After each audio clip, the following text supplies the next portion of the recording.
It's time for Media Watch, which means we're joined by James Creedon. James, the EU summit and the subsequent deal, whether it's a good deal or a bad deal, whether it's a thorough deal or a rather vague one, that's up for people to decide. And I imagine this has been reflected on the internet. Right. If the internet could scratch its head, it probably would. And people online have been scratching their heads. Let's have a look at this tweet, which I think is probably, it comes close to summing up what a lot of people must feel today and indeed over the last number of weeks and months faced with this very technical crisis. I won't even pretend to understand the details of the latest Euro bailout, says one. That's from somebody called Chip Shop Forks. Okay. Chip Shop Forks isn't on his own, I think it's fair to say. And indeed, on blogs and elsewhere, people have been trying to come up with concise metaphors for what's been happening. This guy, on his particular blog, is using the whole idea of a group of friends driving on a holiday in 3 different cars. You've got a group of people, they're going on a holiday in 3 different cars. One car runs out of petrol, another has a flat tyre. So there's one car still functioning. What are you going to do? You could siphon petrol out of one car and fill the empty car's tank. You could remove the tyre from the petroless car and use it to replace the flat. You could call the AA, lots of different options, but how do you get everyone to agree? To be honest, I think that leaves everyone a bit more confused. Yeah. Then. So the AA, that's obviously the English Automobile Association, which is a breakdown service.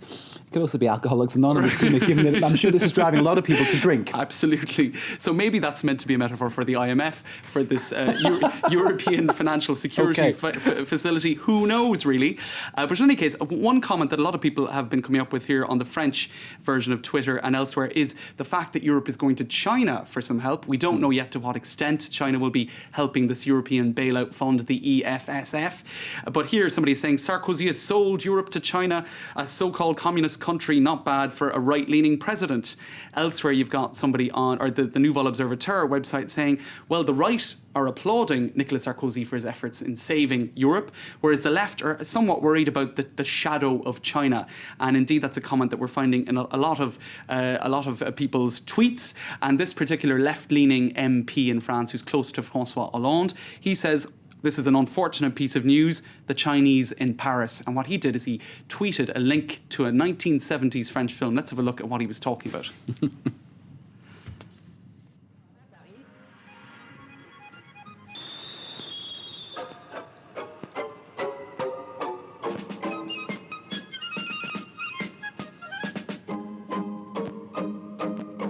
Okay, so this is The Chinese in Paris, a film from 1974 about a Chinese invasion of France. I think it's a little bit over the top, a little bit melodramatic, but I suppose that's what he was aiming for. I don't think we're quite at that stage just yet. And let's have a look, if we can, just to finish with on this whole topic. The Guardian has an article with the Chinese response, so to speak. They're saying, we're not going to be the good Samaritans to Europe. I suppose that's not any surprise, really. And it is in the Chinese interest, of course, to keep the European economy up and running because China exports a lot of goods to Europe. It's all about keeping the market going and avoiding Europe falling into recession. That's for China filling up the gap for that $1 trillion bailout fund. That's it. A little bit of consternation and worry. Okay, so Nicolas Sarkozy's been talking to the French people in an interview with 2 selected French journalists from the Élysée on French network television this Thursday. That's right. What have they been saying online? All right, well, have they been slaughtering him? Because abroad, everyone thinks he's great. In France, less so. Well, it is very divided, and I suppose you could talk about it all evening. But one of the controversies was the Élysée was saying, if you want to follow this on Twitter, use the hashtag Face à la crise, FALC. And a lot of people were saying, hold on a minute, this was a highly structured interview where you chose the interviewers, you chose the networks, you chose everything, and now you want to tell us how we should be commenting on this on Twitter. So a lot of people were critical of that, saying, what next? You're going to tell us to eat spaghetti in the evening as well?